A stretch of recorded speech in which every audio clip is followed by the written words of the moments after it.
What an absolutely insane weekend for AI. If you're a nerd like me in this world, this was like the Super Bowl. We now have the conclusion of the OpenAI saga that occurred this past weekend, and we know how all the chips have fallen. So let's go over it all. Before we get into everything, let me give you a brief summary of OpenAI's history because I think it provides a lot of really good context as to how we arrived here and why it seems like such chaos. Chamath Palihapitiya wrote a great post about the history of OpenAI. So let's go over that. OpenAI was founded all the way back in 2015 as a nonprofit open source company with the stated goal of advancing artificial intelligence for the general good. It was founded by Sam Altman, Elon Musk, Ilya and Greg Brockman. And their specific stated goal was advance digital intelligence in a way that is most likely to benefit humanity as a whole. They assembled the team of the greatest AI minds, researchers, practitioners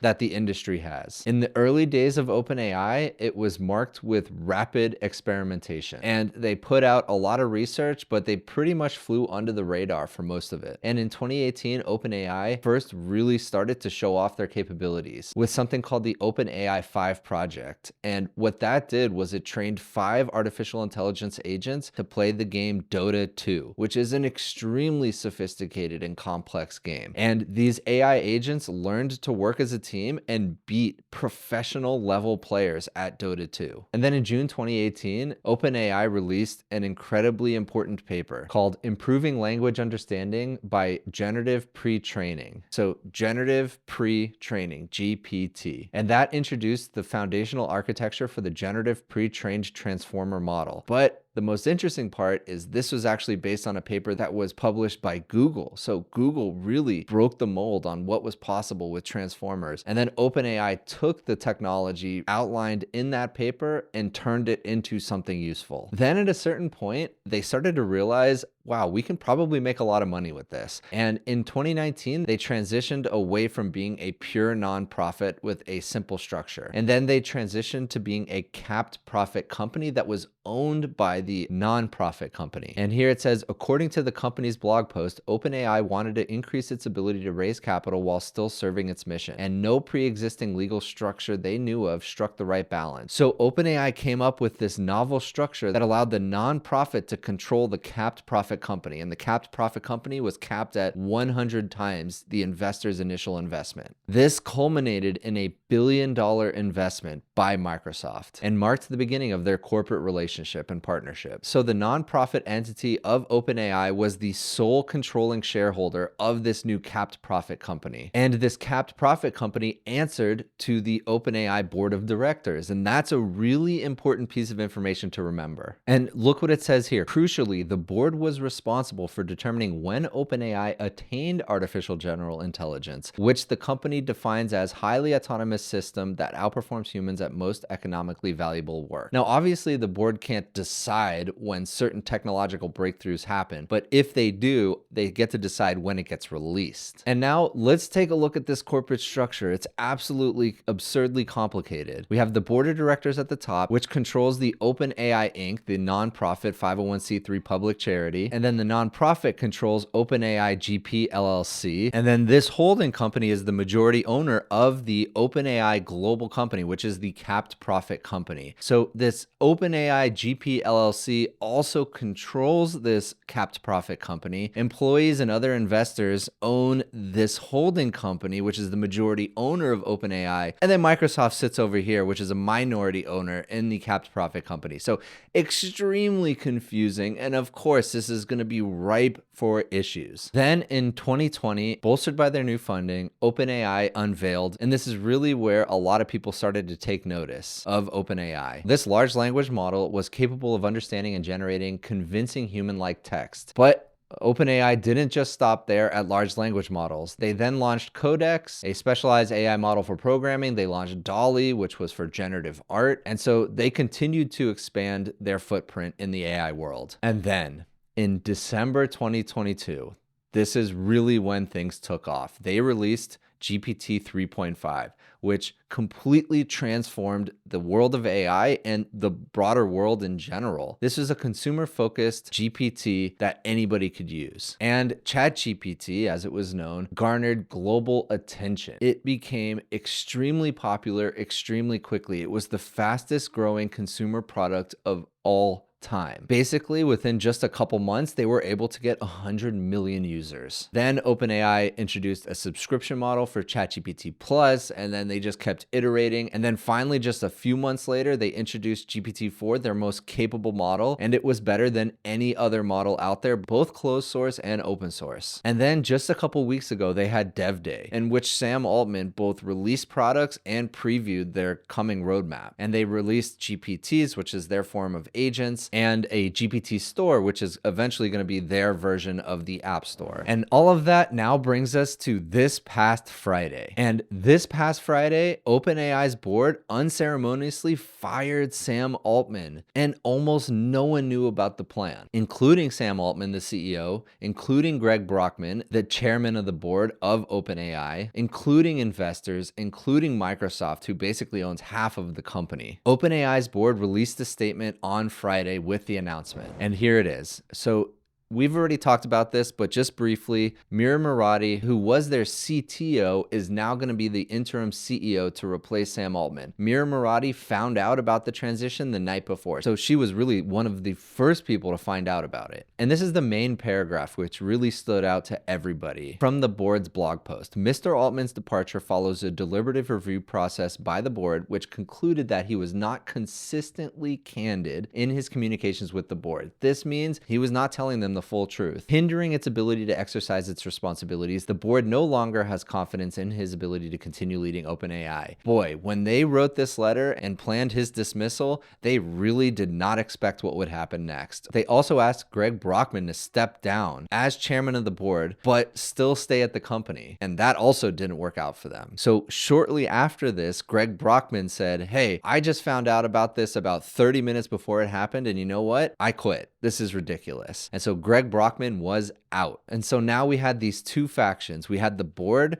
plus Ilya, and then we had Mira somewhere in the middle, and then we had Greg Brockman and Sam Altman. And now we have all of these brilliant minds at OpenAI, all of the employees who had to pick sides, and they did pick sides. It quickly became clear that the vast majority of OpenAI employees highly respected Sam Altman and wanted to follow him wherever he went next. And not only that, during this weird period on Friday and even through Saturday, so many founders from Silicon Valley and technology came out in support of Sam Altman about how he has helped them throughout their career. And so there was this outpouring of love and respect for Sam Altman, which was really nice to see. And I've only heard great things about him. I don't know him personally, but again, I know a lot of people who do know him, and they've had nothing but great things to say. And in fact, hundreds of OpenAI employees went on X to express their unwavering support for Sam Altman. And let's take a look at what that looked like. So Sam Altman on November 18th at 8:47 p.m. wrote this very short post. "I love the OpenAI team so much." In response to this, hundreds of employees reposted this with the heart emoji. It was almost as if they had coordinated this outpouring of love for Sam Altman. And here's just a few of the hundreds of examples of what I'm talking about, right? Check this out. Look at all these hearts in response. And in fact, it wasn't just their public support. A bunch of employees wrote an absolutely scathing letter to the OpenAI board, calling them incompetent. Let's take a look at that. So to the board of directors at OpenAI, OpenAI is the world's leading AI company. Okay, so they just talk about what they've done. The process through which you terminated Sam Altman and removed Greg Brockman from the board has jeopardized all of this work and undermined our mission and company. Your conduct has made it clear that you do not have the competence to oversee OpenAI. When we all unexpectedly learned of your decision, the leadership team of OpenAI acted swiftly to stabilize the company. They carefully listened to your concerns and tried to cooperate with you on all grounds. Despite many requests for specific facts for your allegations, you have never provided any written evidence. This is damning. Why didn't the OpenAI board just publicly say what Sam Altman Altman did. They also increasingly realized you were not capable of carrying out your duties and were negotiating in bad faith. And the leadership team suggested that the most stabilizing path forward would be for you to resign and put in place a qualified board that could lead the company forward in stability. Leadership worked with you around the clock to find a mutually agreeable outcome. Yet within 2 days of your initial decision, you again replaced the interim CEO Mira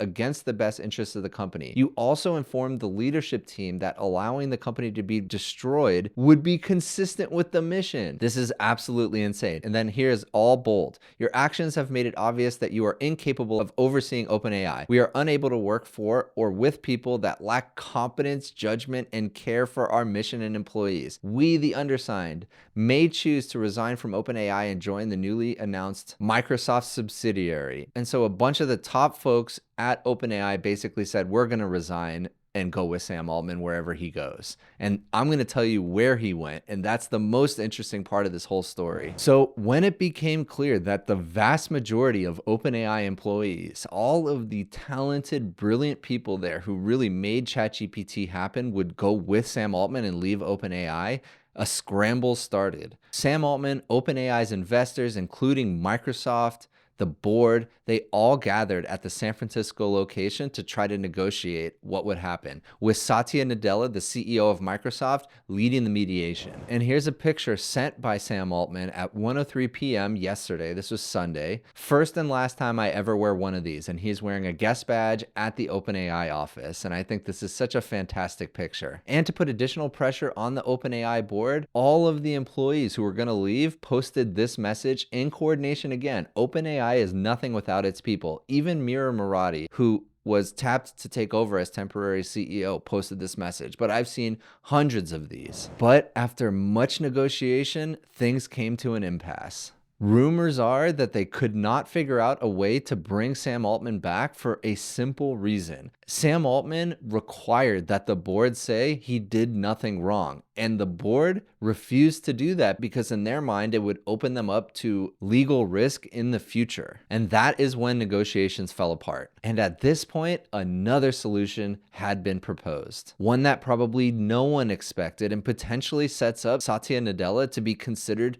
the greatest CEO of all time. So, how did the chips fall? Now, before I tell you, there's one piece of critical information that we still do not know for sure. What happened? What did Sam Altman actually do or not do that caused the board to want to fire him? There's a ton of speculation out there, but the consensus, at least from the people who don't actually know what happened, seems to be the accelerationist versus decelerationist theory. And what that basically means is Sam Altman and the OpenAI team probably had a breakthrough in technology that they wanted to release quickly and continue releasing quickly and make money from. But the board, aligned with their mission, didn't want to do that. They wanted to slow down, the decelerationist, and they were probably scared of what was happening. And Ilya falls into that category. So we had, again, these two factions. We had the OpenAI board and Ilya we had Mira somewhere in the middle, and then we had Sam Altman and Greg Brockman wanting to move as quickly as possible. And the problem is they had that odd corporate structure that we reviewed earlier, causing them to have this tension between the board and the CEO. So now let me tell you how things actually played out. First, Microsoft hired Sam Altman and Greg Brockman to lead a new AI research group within Microsoft. I am sure Sam Altman and Greg Brockman got offers for billions of dollars in funding from the top venture capitalists in Silicon Valley to do basically any project that they wanted. But they chose to go work for Satya Nadella. And of course, I'm sure they got paid incredibly well to do so, and they will have a ton of control. And this is pure speculation on my part, but I think Satya Nadella potentially sees Sam Altman as the future CEO of Microsoft. Now, they brought them over, and also a ton of OpenAI employees are going to go with them, and they're going to form this new entity. Now, if Sam Altman and Greg Brockman are leaving OpenAI, where does that leave OpenAI? Well, it turns out at the last minute, they reached out to Emmett Shear, who was the former CEO of Twitch, the streaming video company. So let's take a look at this. And Emmett Shear is going to take over as interim CEO. So Emmett Shear posted this, and he's talking about yesterday. Today, I got a call inviting me to consider a once-in-a-lifetime opportunity to become the interim CEO of OpenAI. After consulting with my family and reflecting on it for just a few hours, I accepted. He recently resigned from his role as CEO of Twitch due to the birth of my now 9-month-old son. And here he says, I took the job because I believe that OpenAI is one of the most important companies currently in existence. When the board shared the situation and asked me to take the role, I did not make the decision lightly. Ultimately, I felt that I had a duty to help if I could. And then he said he basically tried to gather as much information as he could. He spoke to the board, a small number of major partners, and listening to employees. And it's clear that the process and communications around Sam's removal has been handled very badly, which has seriously damaged our trust. So he has a 3-point plan for the next 30 days. Hire an independent investigator to dig into the entire process leading up to this point and generate a full report. Continue to speak to as many employees, partners, investors, and customers, and then reform the management and leadership team in light of recent departures and an effective force to drive results for our customers. And he probably knows a little bit about what happened, but doesn't know the full story. But I think this last paragraph is most interesting. Before I took the job, I checked on the reasoning behind the charge. The board did not remove Sam over any specific disagreement on safety. Their reasoning was completely different from that. I'm not crazy enough to take this job without board support for commercializing our awesome models. So although he said what it wasn't, he didn't say what it was. Now this brings us to what actually happens with OpenAI aside from Emmett Shear taking over as CEO. Here's Satya Nadella, CEO of Microsoft, big partner to OpenAI. We remain committed to our partnership with OpenAI and have confidence in our product roadmap, our ability to continue to innovate with everything we announced at Microsoft Ignite, and in continuing to support our customers and partners. We look forward to getting to know Emmett Shear and OpenAI's new leadership. Okay. And we're extremely excited to share the news that Sam Altman and Greg Brockman, together with colleagues, will be joining Microsoft to lead a new advanced AI research team. That is absolutely insane. And of course, Elon Musk had to comment, now they will have to use Teams. The joke being that all of this went down over Google Meet. And so there it is. We have the full story. We have Sam Altman and Greg Brockman going to Microsoft to lead a new entity within the Microsoft organization, essentially getting unlimited resources to do whatever they wanted. We have a bunch of OpenAI employees going with them. We have Emmett Shear taking over as CEO. Likely the board is going to be fired if they haven't been already, and a new board formed. Probably a new structure for OpenAI is going to be formed. This whole convoluted ownership structure of this nonprofit owning the capped profit company with investors over here, Microsoft's ownership over there. Very odd. And finally, we have Ilya Sutskever's take. I deeply regret my participation in the board's actions. I never intended to harm OpenAI. I love everything we've built together, and I will do everything I can to reunite the company. Sam Altman reposted with 3 hearts. So it looks like it was just a misunderstanding, and the ones who are going to look worse from all of this are the board members. A lot of people have been comparing this to Succession. Again, as a nerd following this from the sidelines, this has been such a fascinating story over this weekend. I can't wait to see what Sam Altman and Greg Brockman do. I really want to know what actually happened within the company. If you liked this video, please consider giving a like and subscribe, and I'll see you in the next one.